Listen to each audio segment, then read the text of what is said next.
والطور وكتاب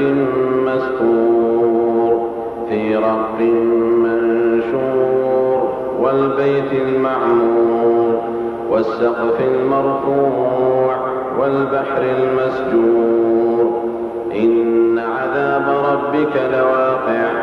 ما له من دافع يوم تمور السماء مورا وتسير الجبال سيرا فويل يومئذ للمكذبين الذين هم في خوض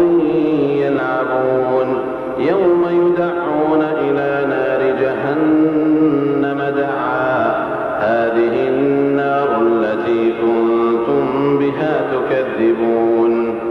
أفسحر هذا أم أنتم لا تبصرون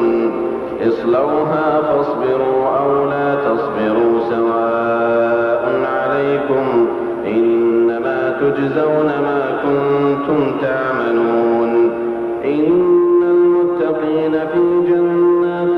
ونعيم فاكهين بما آتاهم ربهم ووقاهم ربهم عذاب الجحيم كلوا واشربوا هنيئا بما كنتم تعملون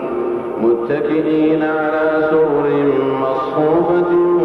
وزوجناهم بحور عين والذين آمنوا واتبعتهم ذريتهم بإيمان ألحقنا بهم ذريتهم وما ألتناهم من عملهم من شيء كل امرئ بما كسب رهين وأمددناهم بفاكهة ولحم مما يشتهون يتنازعون فيها كأسا لا لغو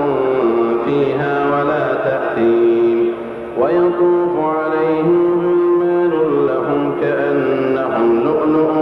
مكنون وأقبل بعضهم على بعض يتساءلون قالوا إنا كنا قبل في أهلنا مشفقين فمن الله علينا ووقانا عذاب السموم إنا كنا من قبل ندعوه إنه هو البر الرحيم فذكر فما أنت بنعمة ربك بكاهن ولا مجنون أم يقولون شاعر نتربص به ريب المنون قل تربصوا فإني معكم من المتربصين أم تأمرهم أحلامهم بهذا أم هم قوم طاغون أم يقولون تقوله بل لا يؤمنون فليأتوا بحديث